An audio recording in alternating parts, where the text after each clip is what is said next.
गोकुल की भोली भाली गोपियों ने गोबर और गोमूत्र का प्रयोग लाला के ऊपर किया। इसका श्रवण करते हुए आप हंसे। कोई बात नहीं, हंसना कोई मना नहीं है, लेकिन ऐसा मत मानिएगा कि ये गोपियां अनाड़ी थी और कुछ तो भी गंवार जैसा काम उन्होंने किया। अपनी धारणाओं को ठीक कर लीजिएगा। गोपियों ने गोमूत्र का प्रयोग किया, गोबर का प्रयोग किया, यह तो सत्य ही है। यह अज्ञान से नहीं किया। लाला के ऊपर जहर का प्रयोग हुआ था और आयुर्वेद शास्त्र के अनुसार गोबर और गोमूत्र ये विषघ्न पदार्थ है। ये जहर के प्रभाव को नष्ट करते हैं। प्राचीन काल से भारत में पंचगव्य और पंचामृत इनका जो उपयोग होता आया, इस बात को हम लोगों ने अंग्रेजियत की चपेट में आकर के जो छोड़ दिया, इसका परिणाम यह है कि आज पिछली पीढ़ी से कितना गुना बीमारियां हमारे देश में बढ़ती गई है। जागो,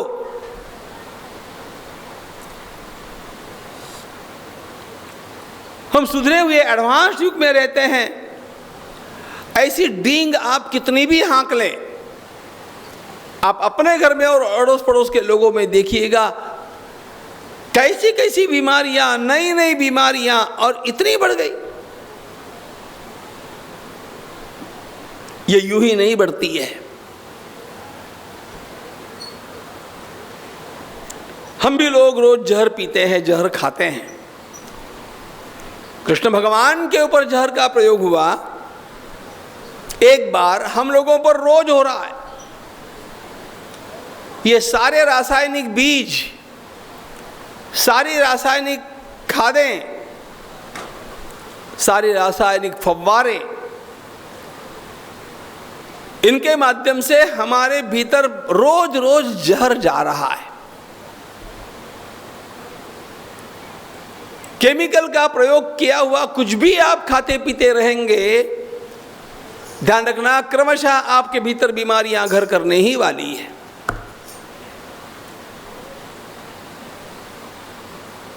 और उसमें भी यदि आप चाइनीज फूड खाते होंगे तो आप जैसे तो बदनसीब कोई नहीं है। उसके स्वाद के पीछे पड़ करके इतने सारे केमिकल्स हमारे पेट में घुसाए जाते हैं कि आपको बुरे से बुरे रोग तो जल्दी से जल्दी होने ही होने हैं, पक्का पक्का। देश के संभ्रांत परिवारों के लोग जो बिना ही कारण, कितने हमारे राजनीतिक नेता बिना ही कारण, बिना व्यसन के भी कैंसर के शिकार हो रहे हैं और दूसरे व्याधियों से अपने जीवन को डामाडोल कर बैठे हैं। इसमें बहुत बड़ा हाथ इन रसायनों का है।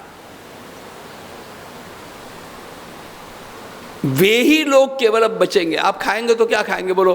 तरकारी के ऊपर वही परिणाम हो गया, दूध के ऊपर हो गया, फलों के ऊपर हो गया, धान्य के ऊपर हो गया। क्या खाएंगे? कैसे बचेंगे? वो ही बचेंगे। ध्यान रखना, यदि अपने को स्वस्थ रखना चाहते हैं, गौ माता के पंचगव्य का, पंचामृत का उपयोग अपने आहार के लिए करो। और गाय का अर्थ भारत की देशी गाय,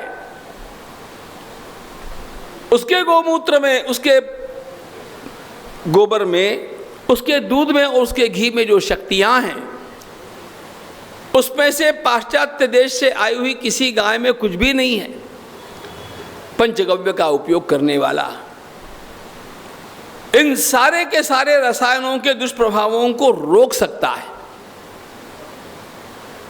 अरे हमारी बॉडी, हमारा शरीर तो बड़ा दुर्बल है, लेकिन जिस जमीन में आप किसानों से पूछिए किसान क्यों मर रहे हैं, पहले इतने क्यों नहीं मरते थे, इसलिए मर रहे हैं कि ये रासायनिक खाद आ गए और गौ माता चली गई। और रासायनिक खादों का जहां पर अधिकाधिक प्रयोग होता जाता है 3 वर्षों के भीतर सारी जमीन का उपजाऊपना समाप्त हो जाता है, खत्म। ऐसे दुष्चक्र में फंसा है देश, और इस दुष्चक्र से बाहर निकालने के जो उपाय है ना, उसमें सर्वोत्तम एक और भी उपाय ध्यान में रखना, देसी गोमाता की सेवा करना मत भूलना, देसी गोमाता के पदार्थों का सेवन करना मत भूलना, यदि अपने परिवार को रोगों से बचाना चाहते हैं।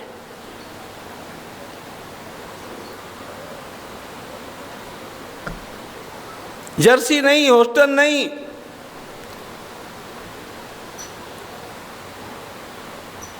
तज्ञ लोगों की दृष्टि से तो वो गाय है ही नहीं, वो सुअर का क्रॉस है, उसमें कोई गुण भी नहीं है। सफेद सफेद कुछ लिक्विड दिखने से उसको दूध मत मानना।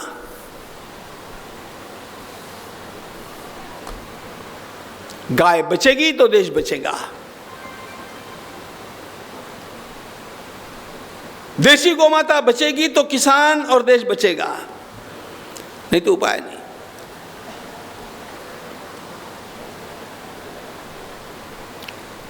जरा अमेरिका कनाडा का चक्कर काट करके आइए तो पता चलेगा कि वहां पर कोई भी व्यक्ति जो कुछ खरीदना चाहता है वो केमिकल फ्री खरीदना चाहता है, जिसमें केमिकल का प्रयोग नहीं हुआ ऐसा पदार्थ चाहिए।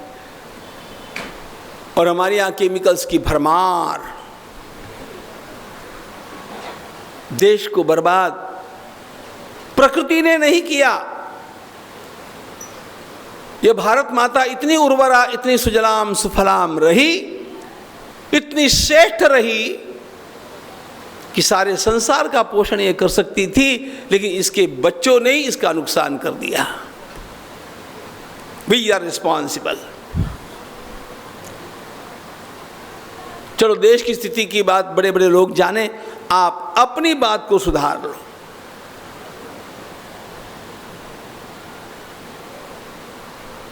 गोबर गोमूत्र आज भी इन दुष्प्रभावों को नष्ट करने में, रोकने में सबसे कारगर पदार्थ है।